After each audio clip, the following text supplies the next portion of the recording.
Okay, just before I start, I want to appreciate one of my best friend and one of my good friend. He's actually a Yoruba man, and I want to tell you that please, Emma Binu, yeah. There is something you told me, and I must say thank you for that. But I have to say this to you because you are my most respected friend and uncle, brother, and my boss as well. I call you my boss because you deserve it. My people are dying. They are killing my people in the southeast. Fulani is taking over our ancestral home and land.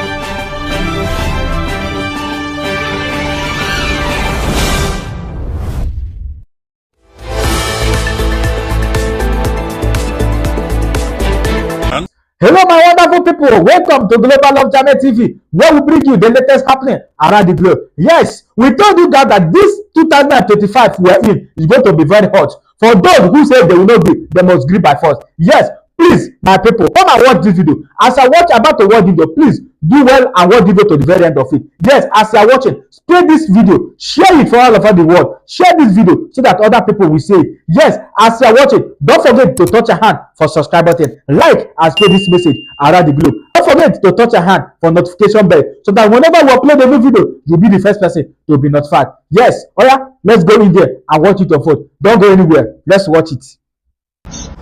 And we cannot continue to allow that to happen. Somebody has to speak up, and that is why I'm doing what I'm doing. So I will be disappointing you by telling you I can never give up in the fight for the declaration of our new nation. Our supreme leader is being detained by the Nigerian state. They went to Kenya, I hope you know the story, and kidnapped him, and he has won them in all their courts, and they refused to release him. And secondly, our Prime Minister is also called for questioning by the Finnish authority pending when the investigation that they are investigating against him is over. So for this reason, my brother, I might probably tell you I would not quit until our leaders are out. Whatever be my fate from here, so be it, but I will never give up. Now, secondly, I want to challenge Ogenkiri. Ogenkiri, you said you are fighting for the independent state of Biafra, and today, I am challenging you to come and give Biafrans their accounts, to come and tell us how much we have left in our bank accounts, in which our Prime Minister asked you to come and give.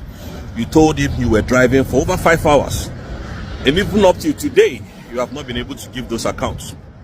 So Ogenkiri, I challenge you to come and give that account. And more also, Ogenkiri, I still challenge you. If you say that the Nigerian terrorist government did not pay you to come and stop and destruct the real declaration of the independent state of Biafra, come out and defend yourself. Because in the Bible, if your mission was not to destroy the redeclaration of the independent state of Biafra, please, Ogenkiri, come out to talk to Biafrans. You cannot just stay in one place every single day to accuse Dr. Mrs. Ngozi Orabueze, our Deputy Prime Minister, Her Excellency. You cannot always do that because you know that Simon was actually going in for questioning, and it was going in for a very long time. You already know that, and that was why you planned what you planned with your group of people to lie to Biafrans. So on this note, I am challenging all the people who will come to my inbox to tell me I said Ogenkiri was paid $150 million to Ogenkiri, come and debunk it.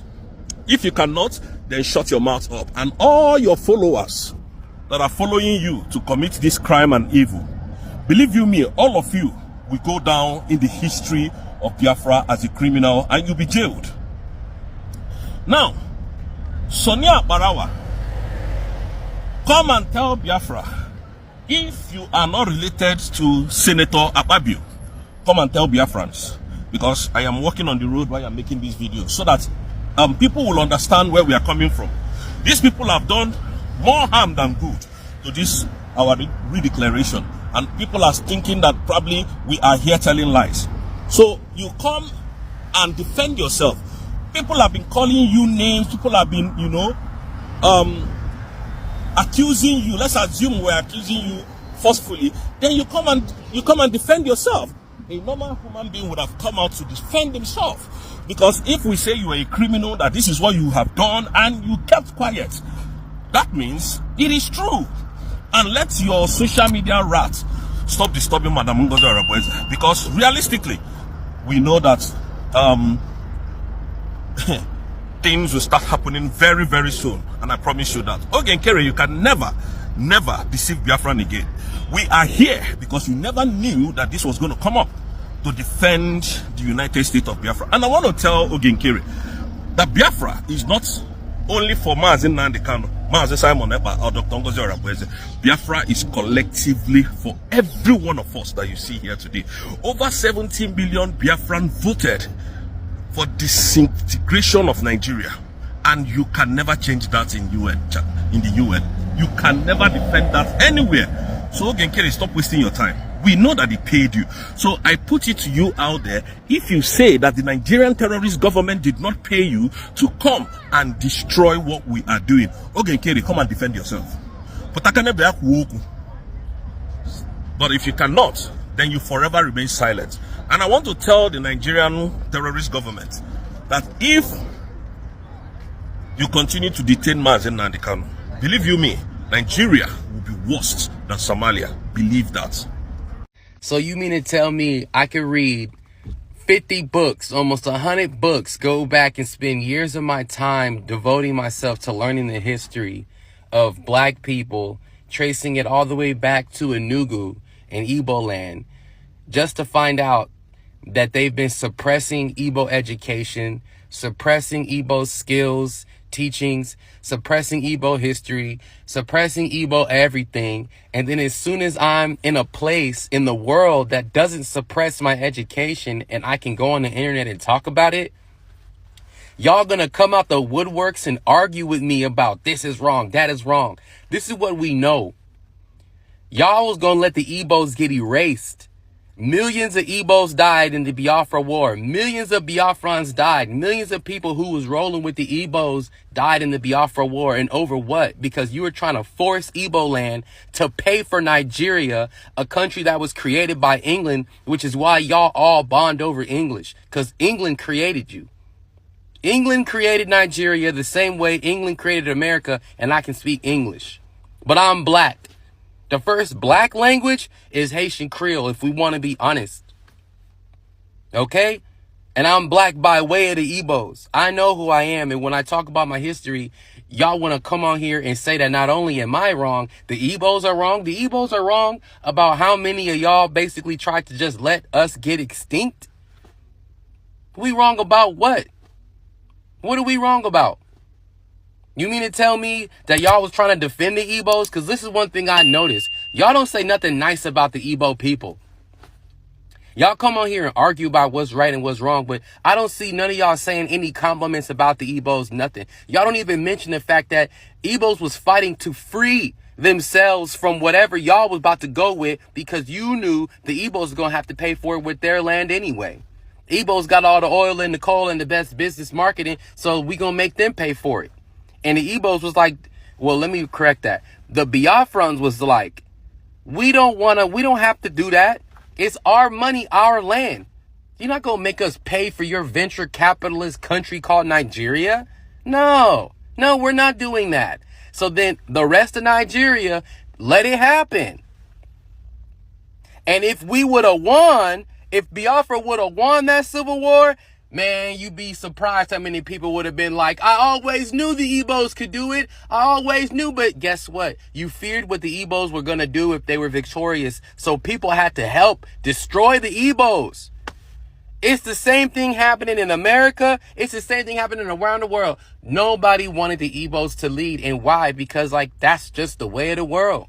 I guess the world fears Igbo-ness because everywhere the Igbos go, Someone's trying to stop them, and God has to step in the way to prevent us from being completely destroyed. Because guess what? They didn't even just shoot the Igbos. They were massacring innocent Igbo people all over Nigeria to the point that they had to flee to Biafra.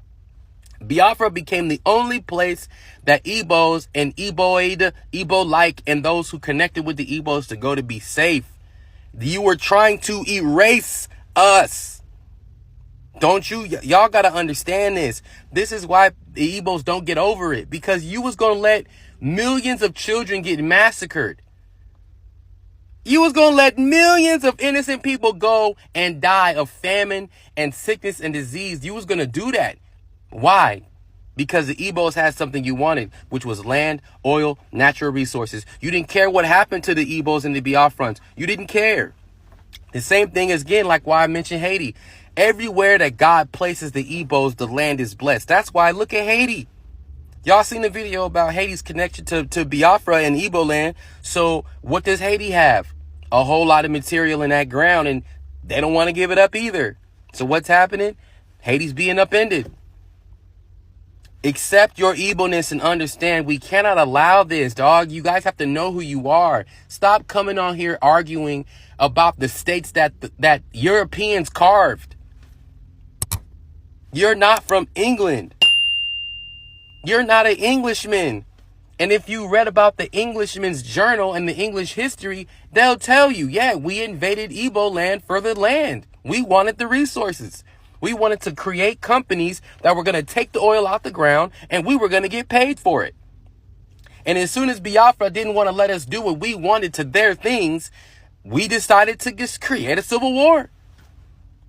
And that's where Biafra learned the only way to protect yourselves is with a military. And that's why it had to be a military attack. Militaries had to get involved to protect the interests of Biafra. And that is why all these other nations ganged up to destroy Biafra. Everybody's looking at the incidents where the Igbos killed this guy and they killed that guy. If that were the case, do you think that was worth 5 million Igbos' death? Is that really how y'all feel? Because of the start of a civil war, you're going to take 5 million Igbos off the planet and starve them to death, creating a blockade, or make the Igbos kneel to the will of Nigeria, which is basically the will of Europeans. And the Igbos and Biafrans are looking at everybody like, are y'all going to let this happen? They just going to come in here and do this to us? Nah, we finna stand on 10 toes. And who else came to our support? And now that I'm talking about the history, y'all on here telling me be informed, this and that. Bro, you be informed. Go to some Igbos and compliment them on their strength for standing up against the Europeans, unlike a lot of y'all. Go to somebody who claimed Biafra and thank them for being strong and believing in their own independence, because Nigeria, even though it's separate from England, it is not independent from England. We know this. We know this. As soon as the Europeans want to hop back into Nigeria and tell y'all what to do, they're going to do that. And Biafra was an example of what happens when you try to stand up to England. And we didn't know how big the European superpowers were. But guess what? The same thing that happened in Haiti, it took the Spanish, the French, and the English to stop us. The same thing happened in Biafra. The Dutch did that. The French did that. The English did that. The Portuguese did that. 4 mega nations ganging up against Biafra, and then everybody want to tell Biafrans that we wrong. We wrong for this. Bro, get y'all asses up out of here, bro. Igbo Kanu. I ain't got nothing else to say. I'm going to really do a deep dive on the military structure, because see, what I was going to do was just go over the history of the war, who got killed here, like very simple so that everybody could get it. But after reading all the hate in the comments, we about to get hyper specific. I'm about to talk to y'all about where people was born so that you can understand who really had allegiance and who did not. Why in the earth did we strike first? Bro, there's so many books about Biafra and why they try to remove it, because Igbos documented everything that they had to do because so many people was coming against them. This is insane how many people was not supporting Biafra and trying to be independent. And the whole time, y'all were disagreeing with the borders that originated Nigeria in the first place. But as soon as Biafra gets made, y'all want to get mad. That's crazy. And I'm thinking, that England is the only problem that Nigeria ever had, bro. There's so much internal power struggles in Nigeria that I be wanting to say it's disgusting, but bruh. And then the worst part is they don't even tell y'all. Y'all aren't even allowed to know what's going on. You're not allowed to know how this happened and how that happened, but only the people who are living closest to the massacres are trying to get their message out. And like, yo, Biafra was stopped. It was stopped because it was going to do something that the European powers did not want to happen in West Africa. And now a lot of people don't even want to even mention the fact that millions of Igbos and millions of Biafrans were killed for fighting for the very thing that you like about the Europeans, that they're independent, that they got their own stuff. Why can't you have your own shit? That's what Biafra was about, protecting what's yours. It belongs to you. You're not mad at the European nations for literally dismantling your whole nation, but you mad about the Igbos for telling you about it. That makes no sense. So either you compliment the Igbos or get the hell up out of here. I'm not arguing with none of y'all asses. So many millions of Africans in the Biafra section were smacked to death, all because they were not allowed to be independent, but all these other nations get to have independence. No. We're going to talk about all of this. Oh yeah. This ain't right.